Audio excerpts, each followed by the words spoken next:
Salut amis madrilènes, j'espère que vous allez bien. On est parti aujourd'hui pour la vidéo du jour avec un programme assez léger. On a très peu d'informations côté Real, mais on a tout de même des petites infos assez sympas, notamment en ce qui concerne Erling Haaland. Pourquoi le Real Madrid a notamment refusé Erling Haaland? Bien, on va le découvrir dans quelques instants. Pourquoi aussi c'est une bonne nouvelle dans le dossier Kylian Mbappé. On va en reparler. On aura aussi quelques petites informations qui concernent Dani Ceballos, Eden Hazard aussi, un objectif prévu pour Eden Hazard. Et puis cette information du quotidien Marca en ce qui concerne Karim Benzema, une information importante. Et ça sera d'ailleurs la question de fin qui sera consacrée à Karim Benzema. Vous pourrez d'ailleurs me donner votre avis là-dessus. On va d'ailleurs démarrer les amis avec cette situation. C'était il y a 5 ans, jour pour jour. Le geste exceptionnel de Karim Benzema en demi-finale de la Ligue des Champions du côté du Vicente Calderón face à l'Atlético Madrid, alors que les Colchoneros menaient 2-0 dans cette rencontre. Ce geste technique complètement dingue de Karim Benzema, quasiment sur la ligne, donc de sortie de but. Il avait éliminé 3 joueurs de l'Atlético Madrid. Je pense que vous vous remémorez certainement les images en tête, c'était quand même complètement fou de voir Karim Benzema se sortir de cette situation dans un si petit espace, dans un si petit périmètre, réussir à éliminer ses défenseurs de l'Atlético, le centre en retrait, la frappe de Toni Kroos repoussée, et puis Isco qui avait bien suivi. On continue les amis avec les 2-1 des quotidiens madrilènes, et il n'y a pas de jaloux, parce que là les 2-1 sont exactement identiques. Le quotidien Marca avec cette photo de Kylian Mbappé à Madrid, notamment accompagné de Achraf Hakimi, on va en parler dans quelques instants brièvement. Mbappé à Madrid, voilà la une du quotidien, du quotidien Marca. Et puis pour le quotidien AS, la même photo avec un autre titre. Bienvenue pour Mbappé à Madrid, qui était donc présent hier dans la capitale, parce que du côté du Paris Saint-Germain, Mauricio Pochettino avait accordé je crois 2 jours de repos aux joueurs du Paris Saint-Germain. Donc Kylian Mbappé a pris l'avion, hop, direction Madrid pour aller se détendre, notamment avec son ami Achraf Hakimi. Le quotidien AS qui annonce, d'ailleurs, vous le voyez tout en haut du quotidien AS, qui annonce que Kylian Mbappé sera un joueur madrilène à partir du début du mois de juillet, que il sera présenté même avant aussi le début de la préparation des merengues du côté des États-Unis, puisque le Real cet été va voyager du côté des États-Unis sur le courant du mois de juillet. Donc tout devrait se finaliser du côté Real Madrid pour l'arrivée de Mbappé sur le tout début du mois de juillet. Regardez les amis aussi des informations complètement dingues, des fois quand on pense à ce que peut nous sortir la presse espagnole, notamment sur ce genre de dossiers qui sont évidemment très vendeurs, le dossier Mbappé. Regardez par exemple des exemples de ce que l'on a vu dans la presse hier côté madrilène.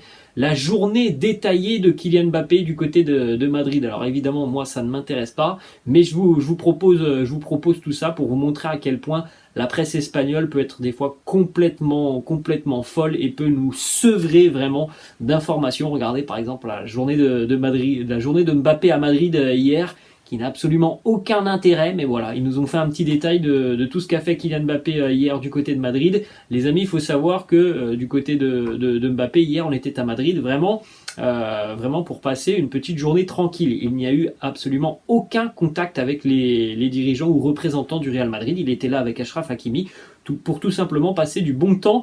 Il a notamment mangé dans un restaurant. Regardez encore un article de la presse espagnole qui titre « Voilà le luxueux restaurant où Kylian Mbappé a mangé ». Et dans cet article, il nous propose donc le menu et le prix des repas. Bref, des choses qui nous intéressent absolument pas. Regardez aussi le quotidien Marca hier qui nous propose cet article.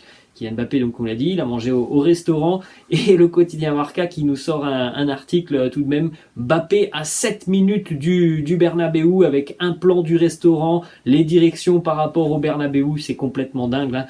C'est complètement dingue, toutes ces informations qui parfois n'ont aucun intérêt, aucun sens. Voilà, hier, à part dire que Kylian Mbappé était présent à Madrid, il n'y a rien d'autre sinon à sortir comme information en ce qui concerne la potentielle et l'éventuelle arrivée de Mbappé du côté du Real. Et pourtant du côté de la presse espagnole, on essaye voilà, de faire des gros titres avec très peu de choses. On poursuit les amis avec cette information. Hier côté Real, il n'y avait pas d'entraînement, évidemment encore une fois un jour de repos offert par Carlo Ancelotti. C'est vrai qu'il y en a eu beaucoup sur les dernières semaines, mais c'est souvent parce que voilà, il y a eu soit de très bons résultats, soit aussi des joueurs qui sont un petit peu surmenés physiquement. Donc on prépare tranquillement le match face à Levante et la reprise de l'entraînement, ça sera ce midi du côté du centre d'entraînement de Valdebebas. Première information, on l'a dit, pour Eden Hazard, et ça c'est plutôt une très bonne nouvelle puisque plusieurs quotidiens espagnols et du côté de sources internes au Real Madrid, on se veut optimiste. Eden Hazard pourrait être de retour pour la finale de la Ligue des Champions, voire même un petit peu avant, donc potentiellement pour la dernière journée de Liga, peut-être face au Betis. On a encore beaucoup de doutes par rapport à une présence ce week-end du côté de Cadix, mais en tout cas du côté madrilène, on se veut optimiste. Il se pourrait que Eden Hazard soit présent avec le groupe pour affronter Liverpool donc au Stade de France à la fin du mois. Le retour à l'entraînement collectif pour Eden Hazard, il est normalement prévu pour aujourd'hui. Alors si c'est pas aujourd'hui, ça devrait se faire d'ici à la fin de semaine. Alors il sera évidemment de retour avec le groupe. Après, est-ce que Carlo Ancelotti lui donnera du temps de jeu? Ça, les amis, c'est une autre question. Ensuite, on jette un coup d'œil justement au programme de Liverpool sur la fin de saison pour les Reds qui ont un match à jouer en plus que le Real Madrid.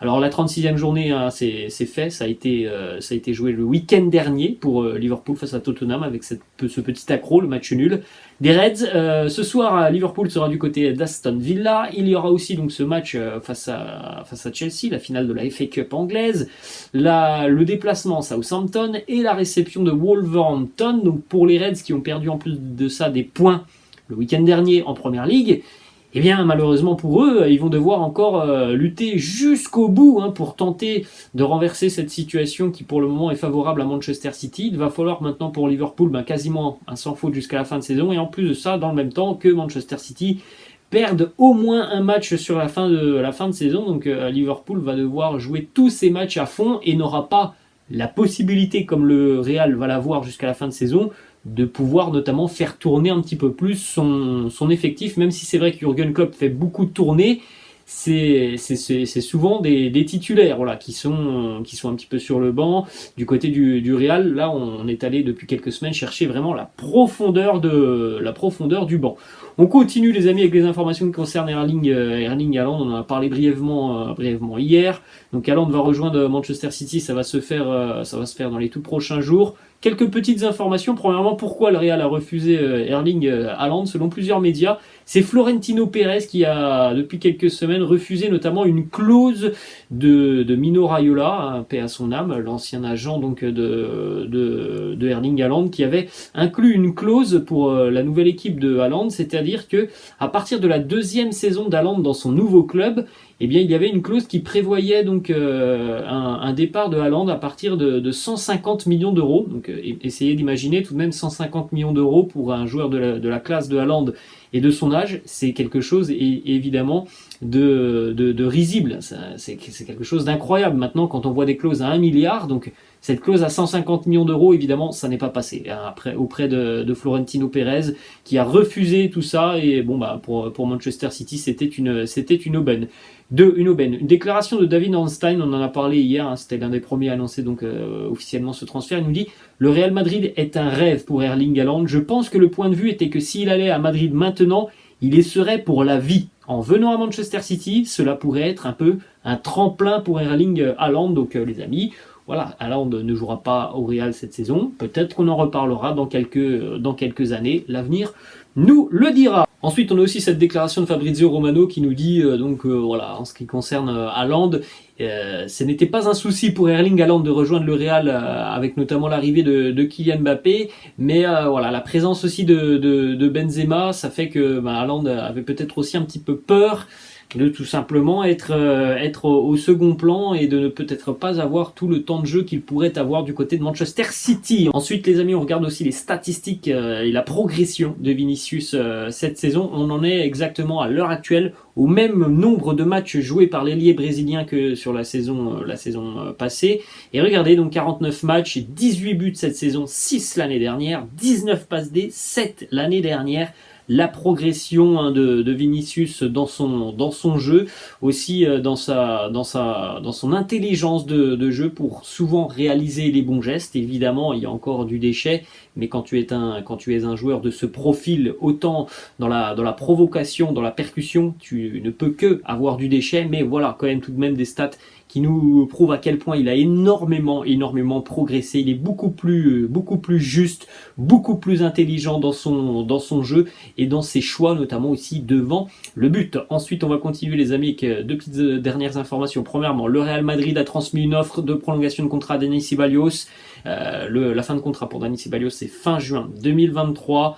Du côté madrilène, si le joueur refuse cette offre de prolongation de contrat, on va tout faire pour le vendre cet été et récupérer en partie ce que l'on a investi sur le joueur, c'est-à-dire un petit peu plus de 16 millions d'euros en 2017. Pour rappel les amis, donc voilà, il y a un club en Liga qui est très intéressé, c'est le Betis Séville. Et on va terminer les amis avec cette information du quotidien Marca, c'est sorti ce week-end, le dernier défi ultime de Karim Benzema au Real Madrid. Alors bon, pour cette année on l'a dit, la Champions League, le Ballon d'Or, le Mondial avec l'équipe de France en fin de saison, et le quotidien Marca qui nous dit: le dernier défi ultime de Karim serait de devenir le meilleur buteur de l'histoire du club madrilène. Actuellement 322 buts pour Karim Benzema. Il n'est plus très loin de Raoul, puisque Raoul n'est plus qu'un petit but devant lui. En revanche, il est encore un petit peu loin de Cristiano Ronaldo. Il manque pour le moment 128 buts à Kabenwebe pour revenir sur Cristiano Ronaldo. Donc le quotidien Marca qui nous dit: pour Karim, si il souhaite devenir le meilleur buteur de l'histoire du Real Madrid, il faudrait encore en moyenne une trentaine de buts par saison pendant 4 ans pour Karim Benzema, ce qui ferait que Karim pourrait jouer jusqu'à 38 ans au Real Madrid.